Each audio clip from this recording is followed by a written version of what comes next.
Ouais, là, ça Et fonctionne. voilà. Je Voilà. vais envoyer je vais arrêter puis Bon, alors, merci Yvon. Bonjour tout le monde. Aujourd'hui, pour la présentation, c'est l'étude là, concernant panurgie grégaire sociale. Alors, panurgie grégaire, bon, des termes qu'on n'entend pas souvent. Alors, on va clarifier ça au cours de la présentation. La dernière fois, on a parlé d'amour et spiritualité. Je vous avais introduit évidemment plus l'aspect spirituel et j'avais mentionné le système limbique rapidement. Alors, c'est, comme on pourrait dire, Carl Jung, c'est le côté de notre ombre. On va approfondir ça aujourd'hui. C'est la première partie. Ça va être, on va continuer la semaine prochaine. Alors, dans le contexte du programme Connais-toi toi-même, qu'on avait commencé avec amour et spiritualité, bon, on part du principe que pour mieux développer sa spiritualité, bien, le fameux principe là, que vous connaissez bien, c'est d'abord le connais-toi toi-même. Alors, on va regarder aujourd'hui des causes de base profondes qui sont en nous, dans le corps qu'on habite. On a notre corps, on arrive là-dedans, notre esprit est là, et il y a plein d'automatismes innés, il y a aussi des fonctions qu'on peut euh, acquérir, développer. Souvent, ça influence nos comportements qui peuvent être antisociaux. C'est la thématique d'aujourd'hui. Tout ce qui peut toucher un peu le comportement antisocial. Et le fait de prendre conscience de ça, bien, on mise sur le fait que la conscience, de prendre conscience, ça nous permet de mieux vivre avec le soi-même, puis avec les autres. C'est en espérant qu'en prenant conscience de tout ça, que ça va nous aider à s'améliorer. Alors, pour certaines questions pour vous orienter un peu sur la thématique d'aujourd'hui. Alors, pourquoi agir avec des comportements ou avoir des comportements pouvant être antisociaux? On entend souvent les mots, là, ségrégationnistes, autoritaires, racistes, les suprématismes, les complotistes, les guerriers. Bref, c'est des comportements antisociaux.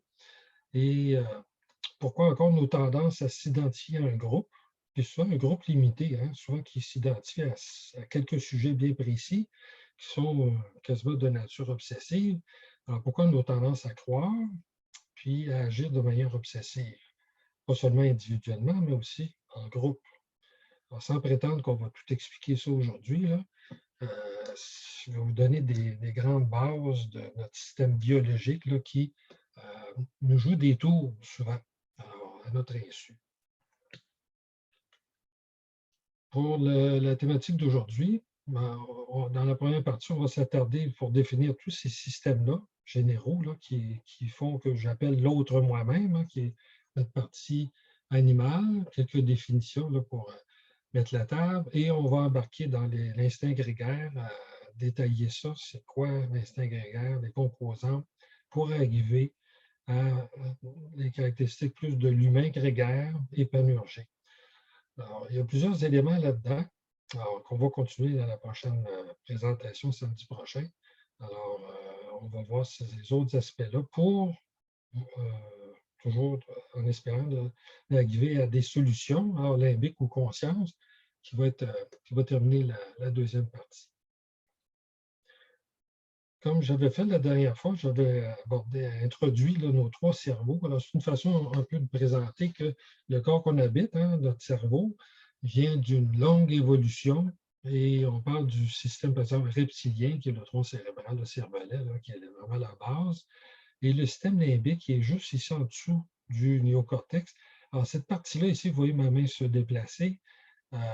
C'est très, très ancien. On parle des premiers multicellulaires, là, il y a 500 millions d'années, 400 millions d'années, les premiers vraiment poissons là, qui ont proliféré. Ces systèmes-là étaient apparents, alors, soit via des fossiles ou même qu'on voit encore des poissons d'aujourd'hui qui, on voit fossiles il y a 400 000 ans, 400 millions d'années, je veux dire. Alors, on voit que le cerveau était plutôt de ce type-là ici qu'on pourrait dire limbique reptilien. Alors, l'évolution de ça, bien, c'est jusqu'à aujourd'hui, 0,2 million d'années, c'est 200 000 ans, c'est l'arrivée aux premiers humains, à Homo sapiens. Alors, c'est 0,2 millions d'années. La partie plus récente, on parle d'à peu près d'il y a 50 millions d'années qu'il y a le néocortex avec les circonvolutions ici, avec les plis là, du cortex. Alors, on parle d'à peu près, comme les premiers primates, là, d'il y a à peu près 50 millions d'années, et une évolution pour arriver à l'humain, le cerveau humain. On parle de l'apparition de la conscience, et il y a beaucoup de facultés améliorées par l'apparition du néocortex, alors la raison, entre autres. Aujourd'hui, on va s'attarder à la sociabilité. Alors, contrairement à ce que plusieurs nous disent, hein, quand on est une page blanche, mais c'est faux. Quand on arrive à la naissance, il y a déjà beaucoup d'automatismes qui sont là et qui touchent la sociabilité. Et évidemment, l'enfant, notre cerveau grossit, hein, le développement continue et il y a d'autres automatismes qui apparaissent. On va en parler un petit peu là, aujourd'hui, quelques exemples. Alors, contrairement à ce que plusieurs pensaient, il y a peut-être encore 20-30 ans, il y a beaucoup d'automatismes, de systèmes innés en nous que l'évolution a intégrés à notre cerveau et à notre corps. Évidemment, il y a toute la partie apprentissage. Alors, on peut apprendre, mais souvent, on utilise nos systèmes qui sont déjà innés, qu'on développe, qu'on renforce, par exemple. Ici, je vous présente seulement les principales composantes du limbique. Alors, pour information seulement, parce que des fois, on va parler de certaines composantes, l'hippocampe, le cortex, par exemple, ou l'amygdale. Alors, c'est pour information principalement, pour ceux que ça intéresse. On va parler donc d'un premier grand système qui est intégré à tous les systèmes biologiques, à tout multicellulaire. Hein. Il y a même des bactéries, ça inclut, c'est tout un système qu'on appelle l'homéostasie. C'est essentiellement l'équilibre qui nous maintient en vie. Alors, c'est la base du maintien des systèmes biologiques et de l'évolution. Vous pouvez voir ici en bas la référence Antonio Damasio, lors d'étranges choses, qui en parle pas mal, qui développe cette idée-là. Et comme toujours, il y a Wikipédia, vous pouvez consulter. Il y a le site aussi Le Cerveau de l'Université McGill, qui sont des bonnes références générales pour différents sujets d'aujourd'hui. Vous allez voir aussi au bas de l'écran, même si je ne le signale pas toujours, je vous donne des références au cours de la présentation au bas de l'écran, dans certains cas. Vous pouvez consulter éventuellement. Donc, comment ça fonctionne? Alors, j'ai parlé d'équilibre, hein, c'est ce qui nous permet de se maintenir en vie dans un équilibre. Au départ, évidemment, le pH sanguin, l'oxygène dans le sang, il y a des équilibres physiologiques. Puis tous ces systèmes-là, avec l'évolution, ben, sont très performants. La nature fait des choses de façon très économique, très pratique, très performante. Hein. Les solutions sont souvent là, très efficaces. Donc, généralement, évidemment, le stress, l'environnement peut nous stresser. Alors, notre système résiste, hein, il va résister jusqu'à un certain point, sinon, il va s'ajuster. Il y a une capacité d'ajustement qui lui permet de se reprendre un nouvel équilibre. C'est pour ça qu'on parle souvent d'équilibre, parce que l'environnement est souvent dynamique. Hein. C'est rare qu'il n'y ait rien qui bouge. Alors, donc, notre système a développé différents mécanismes d'ajustement. Et par différents automatismes, hein, innés ou acquis. Puis on parle de renforcement par conditionnement ou inhibition. Évidemment, ici, j'ai mis à droite l'adaptation. Alors, si une mutation, bien là, quand l'environnement est toujours stressant, tout ça, bien, il peut y avoir mutation, puis on parle de, bon, c'est le mécanisme de l'évolution. Aujourd'hui, on s'attarde à tout ce système-là ici, le stress, hein, la résistance et les ajustements. Alors, la dynamique, on regarde ça un peu plus en détail. Au niveau de l'influence sur nos comportements, évidemment, la paresse, tout ce qui est de la routine, les habitudes, c'est la façon classique. Hein. L'homéostasie, c'est la stabilité, la résistance au changement. Et on aime bien croire tout ce qui nous rassure, ce qui nous reste dans notre confort. Puis aussi, pour rester dans cet état-là, souvent on a tendance à éviter les contrariétés. On ne tient pas compte des opinions contraires aux nôtres, on a tendance à ne pas bouger, à rester dans ce qu'on fait. Alors, certaines inertie. Par contre, dans notre environnement moderne, on a plusieurs stress puis des croyances. Alors, que ce soit la performance, la compétition, hein, on nous fait croire là, que c'est la base de la nature, que c'est juste un combat. Il y a évidemment tout le système de consommation avec la publicité. Les modes aussi, alors, par exemple, si on prend la mode minceur, hein, on nous dit, bon, la minceur, c'est la beauté, c'est la santé. Donc, on a tendance à réduire notre consommation, de manger moins. Il y a des personnes qui croient à ça ou qui embarquent là-dedans. Bien, le corps, lui, va s'ajuster. Effectivement, les gens qui suivent ça, je ne parle pas d'anorexie, là, on tombe dans la pathologie, mais ces personnes-là vont avoir tendance à avoir moins faim. Le corps, le système va s'ajuster et effectivement, ils vont avoir tendance à avoir moins faim, à moins ressentir la faim. De l'autre côté, c'est le contraire, là, vous suivez la publicité, vous regardez les annonces qui nous montrent toujours des beaux plats à manger, les hamburgers et tout ça. Eh bien là, c'est le problème contraire, plus répandu, l'obésité. On prend du poids et à ce moment-là, c'est encore là, le système s'ajuste. Alors, vous le répétez, donc, il se met à vous donner à avoir faim. Alors, le système, vous voyez, vous l'influencez, mais lui, il vous influence à son tour par la suite. Parce qu'il maintient. Alors, c'est fait pour la survie dans un environnement. Ben, vous faites croire à votre corps, votre système, que son environnement soit dangereux ou qu'il doit réagir d'une façon. Il s'ajuste, donc il va vous continuer à vous donner ce que vous lui demandez pour le besoin que vous lui faites ressentir. Il s'ajuste. Alors, c'est bâti comme ça. C'était interne. Alors, si on voit, donc c'est le maintien de l'état là, ajusté. Là, alors, parmi les grands systèmes automatiques, hein, il y a tout ce qu'on appelle le système activateur de l'action, ce que vous voyez en haut ici, là, système activateur de l'action, SAA, l'abréviation, hein, tout ce qui touche l'alerte, l'attention, hein, notre système de vigilance, qui est très rapide. Quand on voit, on entend un bruit, là, vous entendez un klaxon d'une voiture ou autre. Alors, des choses directement dans votre thalamus ici, évidemment, il peut avoir la surprise. C'est un système qui fait le tri. Est-ce que c'est une menace? Est-ce que c'est une récompense ou autre? Très rapidement. Il va réagir. Alors, si c'est une menace, évidemment, il va aller vers vérifier je peux faire la peur ou encore le dégoût, là, ça dépend du contexte. Puis, vous allez avoir soit une réaction de colère ou fichée. Et par contre, si on revient en haut, le son que vous entendez, par exemple, ou ce que vous regardez, vous avez peut-être déjà, vous voyez ma main là, qui se promène, la perception. Dans votre cerveau, vous avez déjà programmé votre cerveau. Hein, que si vous entendez telle chose ou vous voyez telle chose, vous avez une interprétation que c'est une menace ou encore c'est une récompense. Alors, ça peut être un système automatique qui interprète ce que vous voyez, vous entendez. Vous avez déjà programmé, donc c'est très rapide aussi, qui peut changer. Alors, une autre personne ne va peut-être pas réagir comme vous, mais vous avez adopté, vous êtes automatisé à réagir de telle façon. Il y a le système de rappel. Hein, il peut ne pas avoir rien, pas de son extérieur. C'est vous, en vous-même. Vous vous rappelez.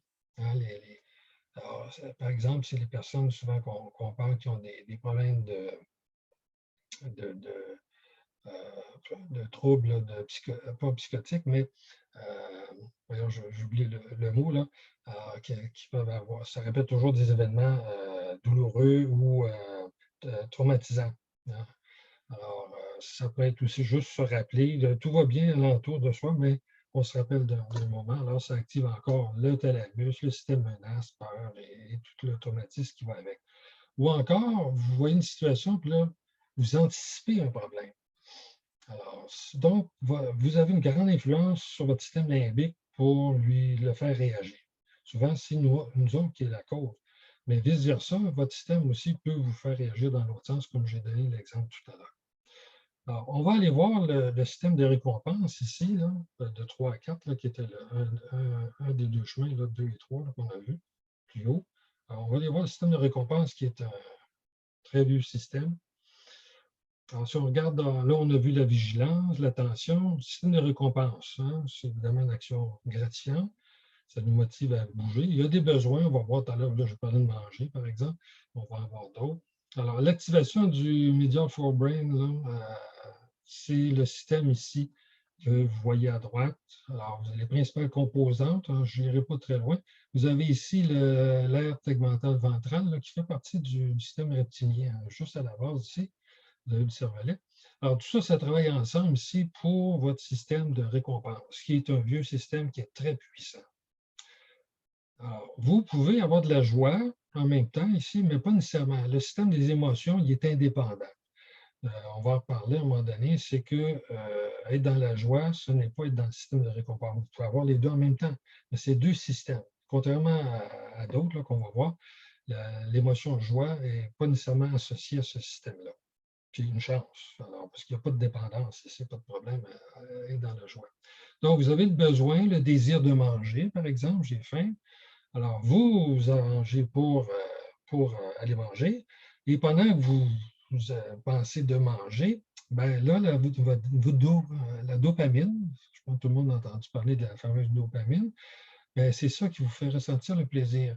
Donc, c'est au moment que vous salivez pour vous dire, ben, je vais manger telle chose, ben, vous avez le système ici des plaisirs, alors la dopamine. Et quand vous commencez à manger, c'est un succès. Vous mangez, vous avez la satisfaction. Hein, ça arrête, stop. Mémorisation, si par exemple, ça vous rappelle de manger tel aliment ou tel autre, ou aller à tel endroit pour manger quelque chose d'agréable. Donc, vous avez ici le système normal qui fonctionne comme il doit fonctionner en principe. Sauf qu'on va voir. Là. Alors, je parlais tout à l'heure des besoins. Donc, les besoins de base, qu'est-ce qui active ce système-là de façon naturelle? Ben, c'est manger, boire la faim, là, boire pour manger, boire, là, tout ce qui touche le sexe, le confort, puis aussi les facilités. Hein? Vous trouvez des bons trucs pour vous rendre la vie plus facile. Ben, pour vous, c'est une récompense. Hey, j'ai trouvé une façon de faire là, puis, qui me facilite la vie. Mais ça active aussi votre système de récompense. Alors, ça, c'est le système qu'on partage avec tous les animaux. Alors, c'est un système puissant de motivation pour la survie. Hein. C'est un très vieux système, très puissant. Alors, c'est fait pour un usage occasionnel. C'est fait au besoin. Alors, ce n'est pas quelque chose évidemment, qui doit être toujours tous les 2 minutes, 5 minutes, 10 minutes, là, est activé. C'est au besoin, puis c'était l'état naturel de vie dans la nature. Ça marche quelques fois par jour. Alors, des exemples qui stimulent chez les animaux, hein, poursuivre une proie pendant des heures. Puis alors, s'il y a un insuccès, ben, on cherche une compensation. Alors, évidemment, si vous avez un insuccès, vous remontez en haut, puis vous cherchez une compensation, vous réactivez votre système pour recommencer le cycle ici, pour aller chercher on parle plus de compensation. Ben là, vous allez manger des fruits, par exemple, manger d'autres choses, l'animal va aller manger d'autres choses. Évidemment, courtiser pour se reproduire, chercher un point d'eau dans un désert. Vous voyez les éléphants, des fois, ou les animaux dans le désert, même pendant une journée, 2 jours, 3 jours, là, chercher de l'eau. Ce qui les maintient motivés, ce n'est pas rien que pour la survie, mais c'est savoir qu'ils vont avoir du succès, un point d'eau, ça les motive, ça les maintient motivés à poursuivre la recherche. Ou tout simplement, l'animal, un oiseau chercher son nid pour dormir, ou encore, des fois, on voit des chimpanzés là, qui cassent des noix. Ils cherchent une bonne pierre pour casser des noix. Alors, c'est toutes des petites choses plus ou moins grandes. Puis aussi, utiliser le groupe, hein, les autres, pour se protéger d'une menace. Ça aussi, c'est actif. Ça travaille avec le système qu'on va voir bientôt. Aussi, là, on va y arriver bientôt sur l'autre. Donc, c'est une fonction qui fonctionne pour les succès, les récompenses, mais aussi pour éviter des menaces, qui est un succès indirect à ce moment-là. L'animal voit, par exemple, qu'il y a un prédateur qui se cache quelque chose, ben, il va éviter la menace, puis il va ressentir un plaisir comme une récompense de savoir qu'il ne doit pas aller là. Alors, ça marche aussi. C'est le système à la base là, d'autres systèmes qu'on va voir. Chez l'humain, on parle de besoins sociaux en particulier, c'est la thématique d'aujourd'hui.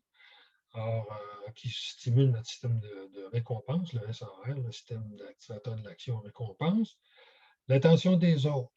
Dans les typiques, là, évidemment, il y en a plusieurs, mais les plus importants ici, qui nous intéressent aujourd'hui, l'attention des autres, avoir des récompenses, de la reconnaissance des prix, avoir du succès, seul ou avec ou, face aux autres, avoir un pouvoir accru, hein, de la sécurité. Vous voyez ici les sigles smiley, bon, Twitter et tout ça. Là, évidemment, les systèmes sociaux utilisent toutes ces choses-là ici qui exploitent la vigilance et l'attention, tous ces éléments-là. Appartenance à un groupe, tout ce qui est identitaire, hein, qui correspond à moi.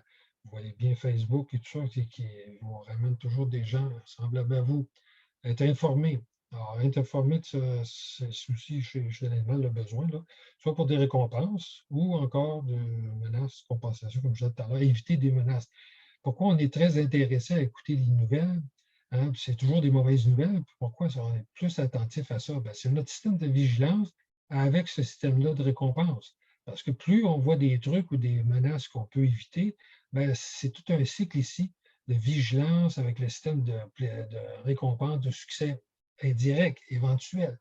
Donc, ça attire notre attention. Pourquoi on est toujours intéressé aux mauvaises nouvelles, hein? Plus souvent, quasiment plus souvent que les bonnes. C'est ce système-là ici de vigilance et de récompense. Bon, le bon côté, c'est l'entraide, hein? Alors, c'est un autre. C'est pas, alors, les systèmes sociaux. Donc, si c'est fait pour une activation occasionnelle. Sinon, si c'est très fréquent, c'est là qu'on embarque dans les problèmes. On embarque dans le cycle plaisir-malheur. Hein? On entend des fois des personnes dire c'est plate. Hein? Oh, je vais aller manger. Bon. Là, ils ont mangé, ah, c'est plate, c'est pas rien. Ah, je vais aller magasiner. Bon, ils magasinent un peu, c'est plate. Bon, je vais aller sur Internet. Ah ben là, Internet, Facebook et tout ça, eux, ils ont trouvé le truc pour vous désennuyer tout le temps. Eux, ils vont vous maintenir, hein, dans le cycle plaisir-malheur, mais ils essaient de vous maintenir dans le plaisir le plus longtemps possible, puis vigilance. Alors, ils exploitent ce système-là. Il est connu depuis quand même assez longtemps. Ça s'appelle la captologie, là, si vous allez regarder ça. C'est toute une science de comment vous captiver, vous garder dans ces systèmes-là. Alors, c'est des renforcements avec tous ces smileys, là, puis les j'aime et tout ça, puis les bip-bip sur votre téléphone là, qui vous appellent d'aller le voir. Alors, donc, à ce moment-là, c'est de la surexcitation et de la répétition. Ce qui arrive que le plaisir, en fait, oui, puis ça vous en prend de plus en plus. C'est un système qui s'ajuste. L'homéostasie fait qu'elle s'ajuste. Le problème, c'est que ça vous en prend plus pour se ressentir le même plaisir. Alors, la satisfaction, elle diminue, je l'ai mis en parenthèse ici. Puis le stop, il n'y a plus vraiment d'arrêt. C'est un système qui s'ajuste à la demande. Alors là, vous êtes dans un environnement qui, votre système limbique, lui, interprète, style, je dois toujours être activé. Donc, il s'arrange pour être toujours prêt à fonctionner. Alors, donc là, ça dérègle un peu l'affaire, c'est qu'il n'y a plus de stop. La satisfaction, ça vous en prend de plus en plus, hein, toujours plus.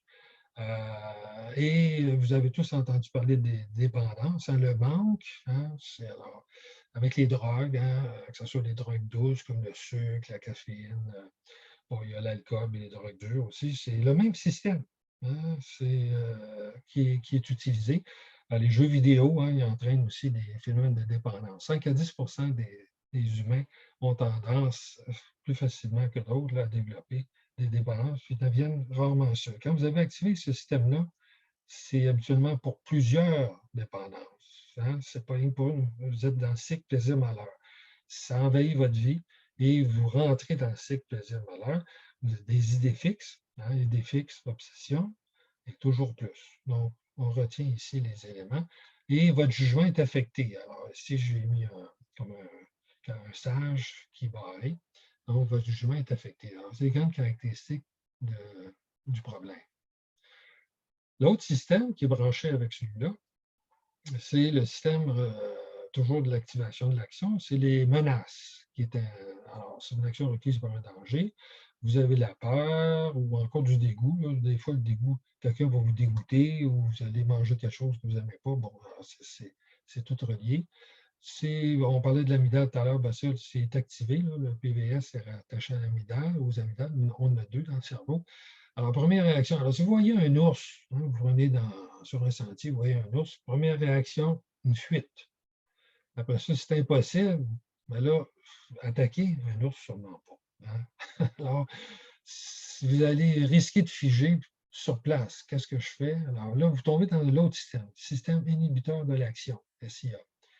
Alors là, vous figez. Bon, j'ai mis d'autres termes qu'on va voir, la soumission, ça tout dépend du contexte. Mais essentiellement, vous figez, vous tombez dans le SIA. Alors, prenons un cas plus simple. Vous conversez avec quelqu'un, vous avez une conversation assez animée avec quelqu'un qui n'est pas d'accord avec vous. Ben, si vous allez percevoir comme une menace, quelqu'un n'est pas d'accord avec vous, il n'est pas de votre opinion, puis il vous argumente, puis ça ne lâche pas. Est-ce que vous pouvez fuir? Ben, vous pouvez toujours pas l'écouter, puis dire, bon, je vais le laisser finir, puis je m'en vais, là, ou je m'en vais tout simplement. Ou j'attaque, je défends mon opinion, hein, je réagis, je lutte, là, je réagis. Alors, ça peut être stressant ou encore vous figer. Je pense que plusieurs, là, vous voyez, c'est à peu près quasiment la moitié des personnes, des fois, ont tendance à figer. Tout ça, ça se fait très vite. Hein. On parle de 0,3 secondes. C'est des réactions très rapides selon votre tendance à vous de réagir dans certains contextes. Alors, si vous avez, c'est stressant, hein, vous avez subi un stress, et votre système, qu'on parlait tout à l'heure, ben, il est là toujours pour vous compenser. Hein. Une fois que vous êtes stressé, tout ça, une bonne alors, aller magasiner, se faire plaisir, je vais aller manger quelque chose. Pourquoi vous ressentez souvent après avoir été stressé, tout ça, que ce soit le travail ou autre? Ben, c'est que votre système ici, c'est tout branché ensemble, ça. Alors, lui, et si vous avez déjà développé beaucoup de dépendance, ben, il va être très invitant à tout de suite à fonctionner de concert avec l'autre, ici, qui sont tous ensemble, et même avec le figé. Alors, si on regarde un peu plus encore ce système-là de SAA, on continue. Alors, un stress de courte durée. Alors, ça peut être intense avec la peur, des craintes, l'anxiété. Bon, c'est réaction de fuite, de lutte. Hein, vous avez l'émotion colère, agressivité, angoisse. Bon, on est agité, c'est l'impulsif, on est plutôt impulsif, perte de vue d'ensemble, hein, on est défixe, hein, on est figé à penser au problème. Faute des autres, tendance à accuser les autres, hein, c'est des ruminations et recherche de compensation, qui est la solution à peu près à tout quand on n'arrive pas à la résoudre. Ou vous figez, alors la tristesse, l'émotion est souvent reliée à de la tristesse, déprime ou l'angoisse toujours. Alors, c'est une tâche à la fois et au présent. C'est le comportement. Alors, évidemment, on parle des influences sur votre comportement. On a tendance à dire, ben, c'est de ma faute, repli sur soi, pensée négative, encore des idées fixes, puis recherche de compensation quand on ne résout pas la chose. Si ça dure plus longtemps, c'est quelque chose qui perdure, hein, qui est là pendant des mois, des années. Mais là, évidemment, vous êtes dans le système de l'homéostasie, là, ben là, vous rentrez dans le système qui, lui, va s'ajuster à votre environnement. Alors, vous devenez plus agressif. Ou encore, vous avez tendance à être plus isolé. Ça crée des troubles sociaux éventuellement. La réaction normale, ici, généralement, de la plupart des personnes, bon, l'épuisement, la déprime, la dépression, là, vous allez trop loin. Alors, on parle d'à peu près 16 des humains, occidentaux en particulier, qui vivent ça dans leur vie, d'avoir une dépression. C'est quand même beaucoup. Alors, c'est un peu 2 fois plus les femmes que les hommes là, qui sont plus sujets à avoir des dépressions, de la déprime. Il y a des troubles psychologiques ou psychiatriques, hein, le suicide, les troubles anxieux, 25 Une personne sur 4 dans sa vie va avoir des troubles anxieux. Bon, personnalité limite. Bon, c'est des troubles là, généraux, mais encore là, ce qu'on relève, ce qui est en rouge, là, si j'attire votre attention, c'est la thématique d'aujourd'hui. Encore des idées fixes, les phobies, puis les phobies viennent rarement tout seuls. Si vous avez développé des phobies, ben, c'est pas rien qu'une. Souvent, vous avez tendance à en développer dans plein de choses. Vous avez activé votre système de peur, de menace. Alors lui, il réagit comme celui de récompense. Lui aussi, à un moment donné, vous devenez peureux à bien des choses, anxieux. Puis évidemment, le jugement est affecté. Alors, on a une vision d'ensemble ici de ce qu'on vient de voir. Ici à droite, bon, repli sur soi, repli sur le groupe. C'est ce qu'on va développer dans les prochaines diapo aujourd'hui, puis aussi dans la prochaine présentation.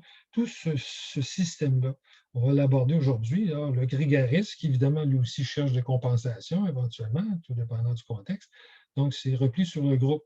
Alors, vous voyez toutes les flèches. Alors, la vigilance, vous pouvez prendre ce canal-là. Ici, vous aboutissez vers le groupe. Alors, vous voyez le cycle ici, plaisir, malheur. Et bref, vous êtes tombé dans le cycle d'obsession.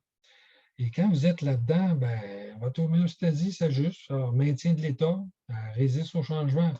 Sauf que ce n'est pas un état souhaitable de confort, mais votre, votre environnement ou vos croyances vous amènent.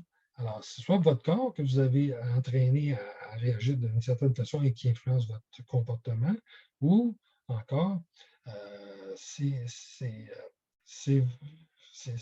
votre corps qui a été programmé, votre cerveau, qui, lui, maintient l'état de la résistance avec l'homéostasie. Alors, vous voyez un peu les grands automatismes innés, puis ce système-là, comment ça travaille.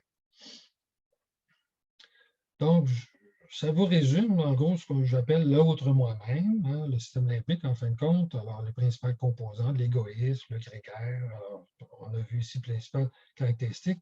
Ce qu'on va étudier plus maintenant, c'est l'aspect du grégarisme, le grégaire, pouvoir dominance. C'est le système limbique reptilien. Alors, c'est à apprivoiser. J'aime bien cette image-là ici du masque avec un visage humain avec un loup, là. Alors, c'est l'autre moi-même, ça vous résume un peu la chose. Et on va embarquer maintenant au fameux terme là, panurgique grégaire. Alors, d'entrée de jeu, de quoi on va parler en gros, vous avez déjà une idée, là. Le grégaire, un troupeau, qui pousse les êtres humains à former des groupes ou à adopter le même comportement, à utiliser ses semblables pour d'abord se protéger, se défendre. Hein. C'est un comportement qui n'est pas social, qui est asocial. On dit souvent qu'ils se ressemblent, ça ressemble. Bon, c'est vrai pour les animaux, c'est vrai pour les humains. Panurgique. Ben, le mot panurgique, dans le fond, pas très, très connu, là, mais c'est à l'origine, ça vient de Panurge, hein, dans les Rabelais, avec les contes de Pantagruel. Il y a Panurge qui est un personnage, et à un moment donné, il jette un mouton à l'eau, et tous les moutons qui étaient du troupeau se jettent tous à l'eau à la suite de l'autre mouton. Alors, on appelle souvent l'expression mouton de Panurge. Comportement de tout se jeter à l'eau, on suit un et on suit celui qui se jette à l'eau, un comportement de mouton. Panurge aussi, le terme vient du grec, hein, ça veut dire méchant. Alors, il y a un sens aussi au mot panurge. Donc, panurgique, c'est pour regrouper plusieurs phénomènes qui sont tous reliés ensemble. La sympathie physiologique, hein, quand par exemple, vous êtes en groupe, quelqu'un se met à rire, ou là, tout le monde rit ensemble, puis des fois, vous ne savez pas trop pourquoi, vous allez rire en poursuite. Ou encore, si vous êtes dans un groupe, baillez pour voir. Alors, si les gens vous sont sympathiques, hein, vous aiment bien comme ça, ben, ils vont avoir tendance à bailler comme vous. Puis même s'ils n'ont pas envie de bailler, ils vont avoir tendance à bailler. C'est des petits signes de sympathie et qui sont aussi associés à la psychologie. Alors, par contre, ça peut aller très loin, l'hystérie collective, on va en parler un peu tout à l'heure. Alors, c'est essentiellement la sympathie psychologique, c'est une contagion des émotions et de suggestions. Alors, on va parler de tout ça. Pouvant inclure des obsessions, on vient de parler du système. Alors, ça peut être une ou plusieurs obsessions. Ça peut être évidemment une personne, mais aussi avec le groupe. Puis, ça peut aller jusqu'à la pathologie, une psychose collective. Le CIM, 10, c'est la Classification internationale des maladies, le numéro 10 de l'Organisation mondiale de la santé. C'est, en deux mots, un trouble délirant induit, contagion mentale généralisée, et comme toute psychose, c'est irréaliste. C'est comme créé dans son esprit alors que ce n'est pas la réalité. Bon, social, essentiellement qui concerne les rapports entre un individu et les autres membres d'une collectivité ou les rapports entre les groupes qui constituent une société. Alors, chez les humains, on va parler de relations eusociales, prosociales, ultrasociales, puis d'intelligence relationnelle en particulier. C'est ce qu'on va parler plutôt dans la deuxième partie la semaine prochaine. Instinct grégaire. Alors, c'est moi fois 100, fois 1000 pour ma protection. Alors, vous voyez ici le banc de poissons, là, puis plein de prédateurs, hein, qui cherchent à manger les petites proies ici. Alors, vous remarquez que tous ces poissons-là, petits poissons, ils pourraient se mettre ensemble et attaquer les prédateurs. Mais non, ils ne le font pas. C'est d'abord pour utiliser les autres pour se protéger. Ils ne cherchent pas à se défendre des prédateurs. Si c'était le cas, les prédateurs, probablement, ils ne resteront pas tout autour. Ils pourraient se faire attaquer. Alors, donc, c'est une attitude qui est profonde. Et si on regarde ici à droite, vous voyez ici, bon, c'est une forme d'oiseau. En fait, c'est des oiseaux. On connaît tous là, des fois des bancs d'oiseaux qui se mettent à voler tout ensemble en groupe, qui font des formes. Vous voyez que ça existe aussi chez les oiseaux, hein, qui sont probablement plus évolués quand même. S'il y a un faucon, un aigle qui les attaque, bien, les oiseaux ne vont pas se mettre ensemble et l'attaquer. Hein. Ils sont comme ça pour faciliter de se défendre, se protéger des autres. Souvent, les prédateurs vont attendre qu'il y en ait un qui soit isolé pour l'attaquer. On a la même chose chez les moutons, les mammifères, là, les herbivores, par exemple. Bon, les moutons ne vont pas commencer à attaquer un loup. Là, vous voyez, toujours, c'est un comportement de base. Hein, évidemment, ce qui se ressemble s'assemble, c'est semblable à soi. On se regroupe pour renforcer, faciliter sa protection d'abord, se défendre, c'est plus évolué. Hein. C'est sûr que chez des animaux plus évolués, on va voir qu'ils vont aussi entre eux se défendre. Puis il y a les lions, les loups, tout ça, ils sont ensemble pour être des prédateurs plus efficaces. L'accès à la nourriture, la reproduction, facilité toujours. Là. Puis la défense des petits, c'est discutable. Des fois, on voit des fois, bon, les lions, des fois, attaquent les progénitures des autres. Donc, ce n'est pas dans tous les cas. Défense des petits, ce n'est pas toujours le cas. Donc, on ne parle pas de coopération, d'entraide ou sociable ici. On voit bien qu'on est dans un côté vraiment un vieux système qui est là pour, pour des fonctions essentielles de protection, puis aussi de se défendre. Alors, grégaire aussi, selon le territoire, hein, ou le sexe, le lien de sang, par exemple, chez les chimpanzés, les primates, ben, c'est les parents, les enfants, les proches, hein, les liens de sang. Alors, évidemment, chez les humains, ça fonctionne aussi. Mais chez les humains, ce qui s'ajoute, ben, la langue, le comportement, la culture, la religion, l'apparence, la couleur, le costume, la hiérarchie par classe sociale, la gang, bref. Les humains, c'est plus complexe, mais c'est essentiellement le même phénomène automatisé, en partie né, puis avec des renforcements acquis par la suite, par l'éducation. Donc, au départ, ça repose sur un un vieux système qui était là pour certaines fonctions. Alors, toujours au niveau animal, alors, il y a ceux qui étudient ça, c'est toujours la nécessité de la survie, de la reproduction. Alors, évidemment, dans l'évolution de la sélection naturelle sexuelle, il y a des principes d'auto-organisation.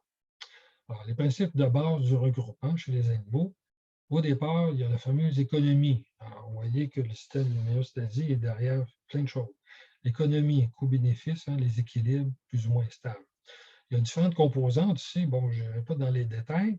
Ce que je veux attirer l'attention, c'est ce qu'on appelle les situations inter-individus, intergroupes et interespèces. Alors, vous avez A, par exemple, l'individu ou le groupe A, le groupe B. La relation ici de type mutualisme, symbiose, autrement dit la coopération, ben, c'est bénéfique aux deux. Hein, quand on coopère, là, alors, c'est positif. Ça peut être la coexistence. On est là, les herbivores, par exemple, qui ont beaucoup d'herbes, alors ils peuvent partager le même endroit, ils se côtoient, mais sans vraiment s'influencer. Vous avez le commensalisme. Alors, c'est bénéfique à l'un, mais ça ne nuit pas à l'autre. Par exemple, un oiseau qui fait son nid dans un arbre, ben, c'est très bénéfique pour un oiseau, mais ça ne change absolument rien pour la vie de l'arbre. Pour ce qui est de l'amensalisme, c'est un système, si vous voyez, qui est négatif. Par exemple, les bactéries, alors les antibiotiques par des champignons, ben, les champignons produisent des antibiotiques. Hein, ils relâchent ça dans l'environnement. C'est contre les bactéries, mais pour eux, justement, ils produisent ça, mais ça ne change rien. On pourrait parler un peu des serpents avec leur venin, là aussi, puis les proies, mais bon, c'est des exemples d'amensalisme. Et évidemment, vous connaissez bien tout ce qui est la prédation, le parasitisme. Je n'ai pas besoin d'élaborer. Hein, c'est bénéfique pour un, puis c'est négatif pour l'autre. Et la compétition, c'est négatif pour les deux. Ah, comment ça se fait? La perception qu'on a, nous autres, de la compétition, c'est ben, il y a un gagnant. Dans la nature, ce n'est pas le cas. Dans la nature, il n'y a jamais un gagnant à 100 pour cent. Alors, les deux subissent. Même celui qui domine l'autre, qui va arriver à gagner, entre guillemets, va subir des pertes. Hein. Les individus peuvent être blessés, ils peuvent être affaiblis. Le groupe est affaibli suite à une bataille avec d'autres groupes ou d'autres espèces. Donc, ça affecte toujours la chance de survie. Puis, si l'environnement est pauvre en ressources, ben, les deux peuvent disparaître. Alors, c'est ça un peu les lois de la nature en gros. Évidemment, nous autres, les humains, on a notre libre arbitre. On peut choisir là-dedans le pire ou le meilleur. Hein? C'est à nous de choisir. Alors, la nature, elle a trouvé des mécanismes, mais nous, on est capable de choisir, ce qui est la différence des animaux qui sont dans des situations de leur état. Bon, il y a d'autres comportements ici. Bon, vous avez encore des auteurs là, qui élaborent là-dessus, qui montrent ici un petit peu ce qui s'applique aussi à des animaux dont font partie les humains, là, avec un difformisme. Là, les hommes et les femmes, on peut les distinguer au niveau de l'apparence, grosseur et tout ça. Alors, j'ai attiré l'attention du comportement de groupe, auto-organisation par quelques comportements individuels et additifs. Ben, c'est normal que chaque individu, hein, on est des humains, mais on se ressemble. Hein, on a pratiquement les mêmes automatismes de base. Donc, c'est pas surprenant qu'on a tendance à avoir les mêmes comportements suite à des stress ou à des situations. Donc, on observe la même chose chez les animaux. Il suffit qu'il y a quelques individus, des fois, qui ont une réaction, puis les autres suivent. Hein, ça, c'est des principes qu'on observe partout, que ce soit les fourmis ou encore chez les humains. Alors, pour tomber maintenant dans humain grégaire panurgique, c'est toujours la base du comportement avec une base innée, puis les renforcements acquis. Il peut y avoir de l'inhibition aussi. Donc, on va voir dominant-dominé, les phénomènes d'imitation, l'empathie 1 et 2 qu'on avait vu la dernière fois aussi, on va y revenir rapidement. Puis, on va terminer aujourd'hui avec la panurgique de base, la sympathie, puis les suggestions faux positifs. Alors, allons-y rapidement. Dominant-dominé. Chez les loups, par exemple, si on voit ici le figé, hein, le dominé fige, il se soumet au dominant. Hein, le système activateur de l'action. Alors, on retrouve ici les systèmes qui sont utilisés.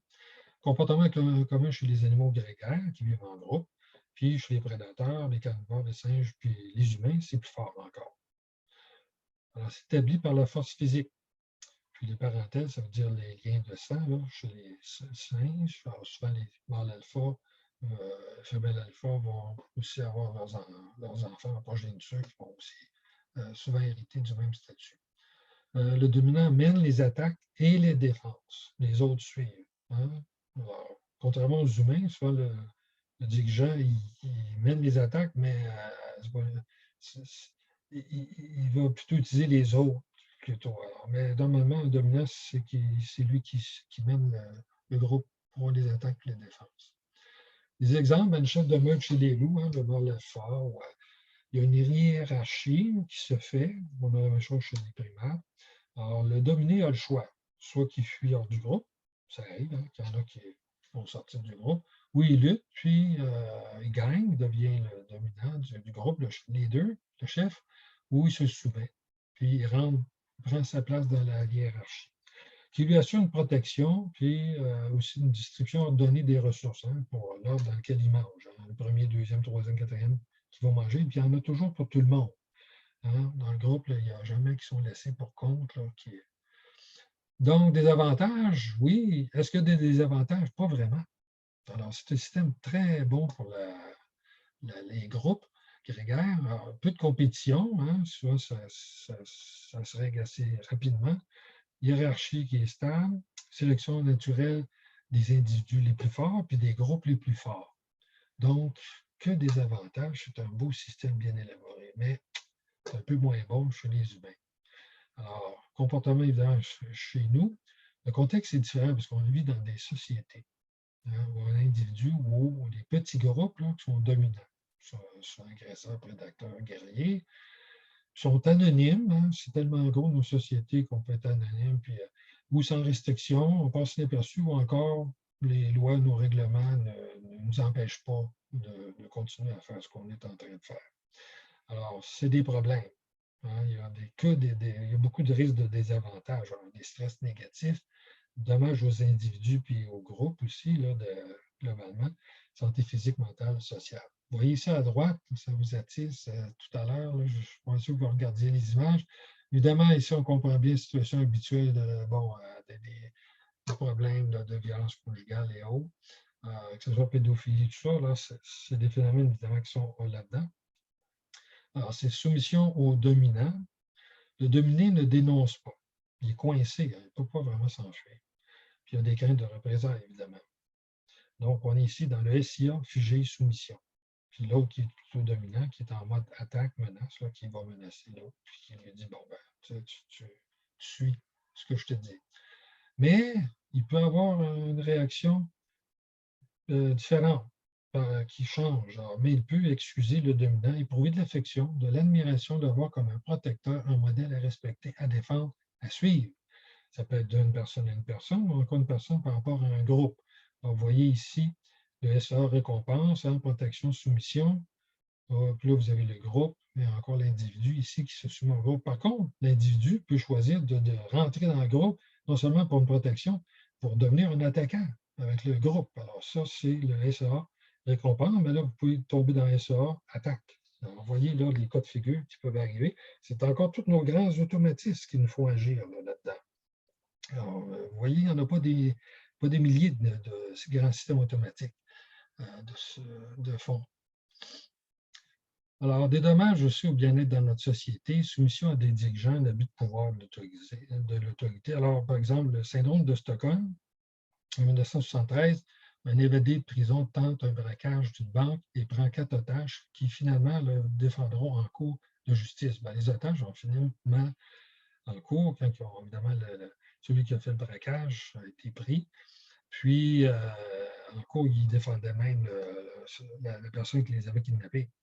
Alors, il y a même l'une des otages qui a eu une relation amoureuse avec la ravisseur, hein, les visites en prison, tout ça. Vous pouvez prendre aussi l'exemple de Patricia Hearst dans les mêmes années, là, en 1975, qui, la fille du milliardaire, là, Hearst, qui finalement a participé à des braquages de banque aussi avec ses ravisseurs. Alors, vous voyez que c'est un comportement, au départ, évidemment, insoumis et tout ça, puis finalement, la personne adopte le comportement du groupe. L'expérience de Milgram aussi dans les années 60, là, qui montre très bien ici rapidement. Alors, vous pouvez voir sur Internet plein de choses là-dessus. Alors, la personne dominante, hein, c'est le chercheur ici qui est en sarreau, là, qui est l'expérimentateur, qui est le sujet ici, qui n'est pas au courant trop de ce qui se passe. On fait juste lui dire de participer à l'expérience. Alors, qui est l'apprenant ici. Alors, non, pardon, l'apprenant ici, A, c'est un acteur. Alors, la question ici, l'expérience, c'est qu'il y a des questions ici que doivent répondre ici l'apprenant, qui est l'acteur A. Alors, comme il se trompe, ben, lui, il doit donner une punition avec des chocs électriques qui montent de plus en plus, puis ça va jusqu'à 450 volts, du moins c'est ce qu'on lui dit ici. Alors, il suit les conseils, même s'il entend l'autre crier de plus en plus, puis se plaindre et tout ça, bien, il va suivre les règles du jeu en disant, ben, il va se soumettre à l'expérience, au dominant ici qui est là. Alors, la majorité des sujets, là, les 2 personnes sur 3 vont continuer jusqu'au maximum, en dépit des plaintes là, de celui qui reçoit les chocs. Alors, que ce soit des hommes ou des femmes, ça ne change pas. C'est 2 personnes sur 3 qui vont aller donner des chocs jusqu'au bout. Puis si, au lieu du chercheur, vous mettez un groupe de personnes ici là, qui regardent la personne, bien là, ça peut monter à 92 la pression du groupe. Donc, vous voyez ici l'effet aussi que ça peut être très fort. Évidemment, on connaît tous hein, les dictateurs et leurs gangs. Alors, c'est vraiment des cas types, là, que ce soit Hitler, Staline, Mussolini, Pinochet, Kim Jong-un, Kadhafi. On pourrait rajouter Poutine. Là. Oui, ici, j'ai des cas de psychopathes, aussi sociopathes, là, dans plus des acteurs. Ça serait difficile pour moi délicat, ça serait de dire, ben voici, telle personne est psychopathe. Là, bon, j'ai pris des acteurs pour ça, mais c'est souvent des problèmes de psychopathie ou sociopathe là, de ces gens-là. Alors, on va passer à quelque chose d'un peu plus doux, là, l'imitation, le conformisme. Alors, devant deux restaurants d'apparence identique, nous choisissons celui où il y a le plus de clients. Hein, c'est l'effet mouton aussi. Souvent, si vous cliquez sur l'expérience ici de vidéo, l'ascenseur, c'est assez patent de voir que des gens dans un ascenseur qui changent de position par rapport à une porte, là, en tout cas, vous pourrez ici cliquer ou vous faites juste l'effet mouton là, sur Internet. Vous allez voir Pierre Ascenseur, vous allez trouver sûrement plein d'exemples.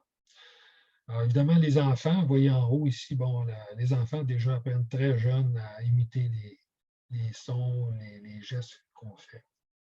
Bon, en cas de danger, une foule va choisir directement une des deux sorties disponibles. Hein. Alors, souvent, les gens se suivent, c'est encore l'effet de groupe. À la bourse, les bulles et les cracks boursiers là, sont typiquement des cas d'imitation de groupe, mais ça peut s'apparenter à de l'hystérie collective. Sauf que ce n'est pas très dommageant, mais en fait, c'est un phénomène d'imitation et de quasi-hystérie collective. On peut parler du papier de toilette durant la pandémie. Hein? C'est assez curieux ce phénomène-là. Pourtant, pourquoi? Pourquoi le papier de toilette? C'est un exemple très récent qu'on a vu dans nos sociétés qui est assez, même sans raison, hein? Plus besoin quand même, pas si fondamental que ça. En marketing, évidemment, tout le monde le fait le don, c'est toujours un succès d'utiliser ce genre de formule-là.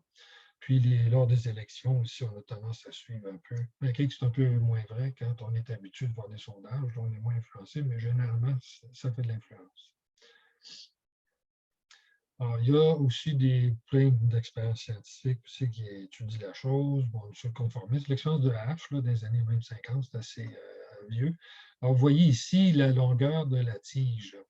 Alors, puis là, c'est encore une personne qui se fait dire cette longueur-là ici correspond à quelle longueur ici dans l'autre panneau. Là? Vous en avez trois. Alors, cette personne-là n'est pas tout seul. Il y en a 7 autres, là, qui sont des complices, hein, qui vont dire, par exemple, que c'est la ligne A ici qui est la même longueur que la D. Vous voyez bien que ce n'est pas le cas. Mais dans à peu près 30 des cas, ben, la personne va, malgré l'évidence, va dire oui, effectivement, c'est A qui est la même longueur. La plupart vont dire plutôt que c'est la C, mais on voit que l'effet de l'influence des autres est assez important. Donc, on est dans le conformisme imitation. L'empathie, j'en ai parlé la dernière fois, je vais aller rapidement. Alors, l'empathie 1, c'est inné, c'est reconnaître l'émotion de l'autre sans nécessairement ressentir l'émotion. Hein. Vous voyez la peur chez quelqu'un, vous n'allez pas nécessairement ressentir la peur, mais bon, souvent chez les animaux grégaires, c'est ça, ils vont avoir peur seulement s'ils voient le prédateur, mais ils vont reconnaître l'émotion, puis ils vont réagir sans nécessairement avoir la peur. Les autistes, chez les humains, par exemple, ont un problème. Il leur manque la capacité de reconnaître l'émotion de base là, chez les personnes. Alors, c'est inné, mais il peut y avoir des problèmes des fois de manque physiologiques au niveau du développement du fœtus. L'empathie 2, ce qui est important aujourd'hui, la capacité de ressentir ce qu'un semblable peut ressentir au même moment. Hein, les humains, les primates, là, on a la même chose. Ou on peut l'imaginer à un autre moment. Hein. On n'a rien qu'à imaginer, rien qu'à voir ici la main qui est coincée dans une porte de voiture. Là. Aïe, aïe, rien qu'à y penser. Hein. Alors, un singe, lui, même s'il il voit une situation où il ne l'anticipe pas vraiment. Alors, on voit chez l'humain très bien qu'on peut juste y penser, ressentir la chose. Ce qu'on se rend compte, c'est que 2A et 2B, là, il y a une personne sur 3, 33%, qui ressent la douleur au même endroit, hein, les doigts qui sont coincés. Là. Donc, on parle d'être envahi par l'émotion de l'autre au même endroit. C'est vraiment particulier. Par contre, la majorité là, vont ressentir un malaise plus ou moins fort, mais sans avoir la même douleur au même endroit. Alors ça, c'est distribué, vous voyez qu'il y a une distribution chez les humains. Est-ce que c'est héréditaire? Tout ça, on ne sait pas trop. C'est pour ça que c'est inné acquis. Là. Il y a un volet qui n'est pas très clair, mais cette proportion-là se vérifie dans toutes les sociétés à peu près. Alors, les psychopathes, la distinction de psychopathes, on entend parler de psychopathie, c'est des psychopathes, ce n'est pas des malades psychiatriques, c'est qu'ils sont très pratiques, très terre à terre, sont très dans la réalité. Alors, ils vont reconnaître votre émotion, mais trois, ils vont comprendre ce qui se passe, mais ils ne vont pas ressentir, pas du tout, de remords ou d'avoir l'émotion ici que vous ressentez, ou même le sentiment en question. Alors, c'est là qu'on tombe dans l'empathie 3. Alors là, on est dans le domaine cognitif, cognition sociale, l'expérience de vue, la connaissance. Alors, ça peut être théorique, on comprend, ou encore vous vivez aussi le sentiment. Ça prend, évidemment, c'est acquis. C'est vraiment un apprentissage dans la vie, capacité d'observer les autres avec émotion, ressentiment et avoir une certaine fascination, une curiosité de l'autre. On apprend à apprendre différentes situations. Donc, c'est d'avoir un exemple là, de développement acquis, mais basé sur des capacités innées. Panurgique de base, là, on tombe dans les sympathies. Alors, on a vu un peu avec l'imitation, là, mais ici, c'est plus fort. Contagion psychologique là, avec suggestion. Alors, les manifestations, les gens avec du saccage, là, on voit les hymnes nationaux, les gens la main sur le cœur. Moi, j'ai vu ça, là, mais vous avez probablement vu. Les hymnes nationaux, les gens la main sur le cœur, puis les larmes qui coulent, là, puis des histoires très, très fortes, des réactions très fortes. Alors, donc, les manifestations, on tombe un peu ça, des hystéries carrément collectives. Il y a plein de cas dans l'histoire, les mouvements de foule, on en voit encore dans les nouvelles, on entend parler de ça à l'occasion qu'il y a eu 20, 30, 100 morts, des gens qui sont tous eu peur ou se sont déplacés là, dans une foule. Bon, il y a le cas de la chasse aux sorcières de Salem, là, qui est un exemple. Ça peut durer longtemps. Ce n'est pas quelque chose de nécessairement instantané, qui dure là, de quelques minutes, puis voilà, l'hystérie.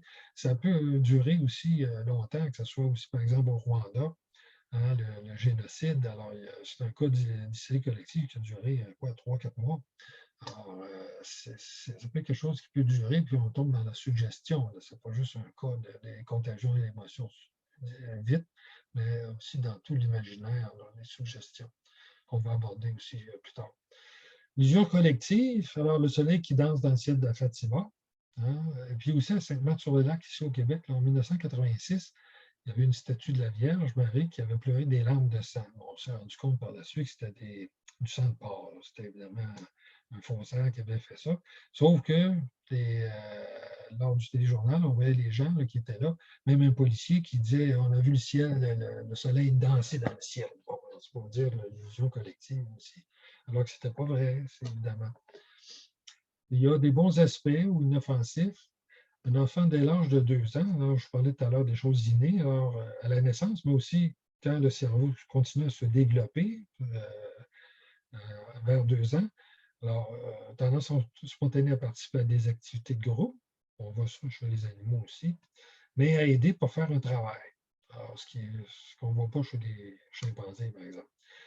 Alors, c'est spontané, mais malheureusement, ça peut être inhibé ou ces croyances, souvent, on peut dire, là, fais tout par toi-même, ou des fois, nos croyances vont faire que notre tendance naturelle à vouloir s'entraider ou aider pour faire un travail, spontanément, on a tendance à faire ça, à aider les autres. Ça peut être détruit ou inhibé là, carrément par des croyances qui peuvent inhiber la chose. Ou des contagions physiologiques, on a parlé de bailler, fourrer, ou applaudir. Des fois, là, vous êtes dans un groupe, là, vous êtes tous bien sympathiques, là, les gens se mettent à applaudir, puis vos mains vont se mettre à applaudir. Vous ne savez pas trop pourquoi, vous n'écoutiez pas nécessairement, vous étiez dans le groupe. Alors, des fois, ça arrive comme ça spontanément. Ça prend des fois 1, 2, 3 secondes pour vous en rendre compte. Ah bon, je ne sais même pas compris pourquoi. Alors, des fois, on rit, puis on ne sait pas trop pourquoi. Alors, on suit le groupe, c'est spontané. Et ça achève, là. Suggestion, alors on va aborder les biais cognitifs, les faux positifs, là, des exemples dans la semaine prochaine, mais je vous introduis au départ sur la base, qui est vraiment innée encore. C'est le biais faux positif, on appelle ça faux positif, vous allez voir pourquoi. On fait automatiquement confiance à tous ces soupçons. On soupçonne quelque chose, mais on a tendance à faire confiance à nos soupçons. Il peut se passer telle chose. On a tendance à croire qu'il y a un problème ou une menace, même si cela n'est pas probable. Ouais, ça n'a pas de bon sens, ça ne peut pas se produire. Mais la personne a tendance à croire ça quand même. Alors, on accepte ou on croit une fausseté malgré des évidences contraires. Ça peut aller jusque-là. Alors, pourquoi un peu ce comportement-là? Ben, l'origine, c'est le cas où ce serait vrai. Alors, comme nos ancêtres pouvaient craindre, par exemple, le moindre bruissement dans un buisson, vous voyez ici, bon, vous avez des buissons, là, puis là, vous voyez ici à droite, c'est quoi une lionne qui est là, qui vous attend. Donc, on a vécu des millions d'années, nos ancêtres, là, dans ce contexte-là. Hein? Alors, ceux qui ont survécu, évidemment, tout le système de la sélection naturelle a favorisé les humains hein, qui avaient une plus forte tendance, hein, qui étaient les mieux développés, le système de vigilance plus développé. Mais parmi nous autres, il y en a qui sont plus excitables que d'autres par des menaces réelles ou fausses. Alors, c'est de l'hypervigilance. On tombe dans l'hypervigilance ou ce que je vous ai dit en haut, là, c'est un peu des choses à un moment donné qui nous fait faire l'hypervigilance.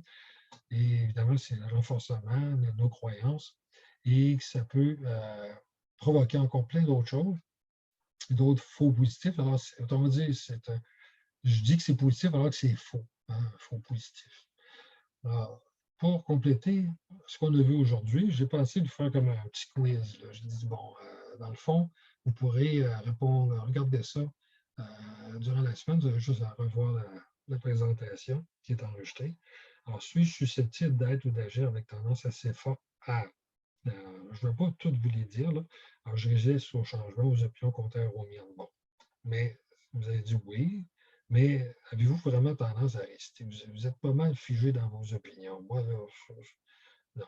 Puis je ne suis pas mon temps à écouter les gens qui n'ont pas de mon avis. C'est dans ce sens-là. Vous avez plutôt tendance à être comme ça. Êtes-vous fatigué ou trop stressé? Hein? Je vais vous dire, oui, je trouve. Bon. Alors, c'est sûr que si vous êtes très fatigué ou trop stressé, tout ça, vous avez une grande prédisposition aux excès de votre limbique. C'est un peu tout ce qu'on a vu aujourd'hui. Hein, vous êtes susceptible. C'est automatique, mais il y a des risques. Donc, j'ai repris ici plusieurs sujets qu'on a vus, que vous allez revoir un peu dans la présentation. Alors, pourquoi je parle un peu de me faire plaisir? J'aime me faire plaisir, avoir des gâteries, magasiner. Bien, pour les dépendances. Hein? Quand vous êtes dans ce cycle-là, plaisir-malheur, souvent, ce n'est pas juste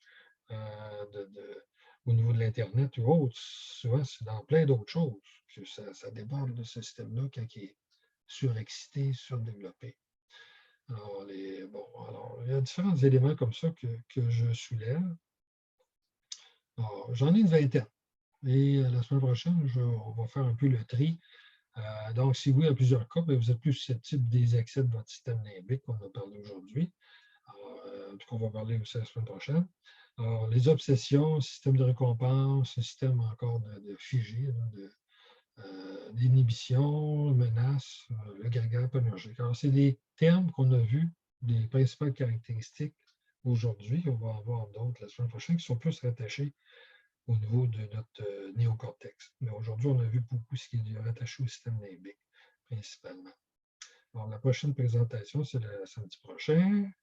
Et on va donc suivre ici les prochaines étapes, 4, 5, 6, 7, là, et conclure par les solutions là, dans la deuxième partie. Bon. Oui, ma batterie qui est faite. Alors, je vais remettre le contrôle. Merci, Claude. Donc, on va arrêter, on va suspendre l'enregistrement pour la période de questions.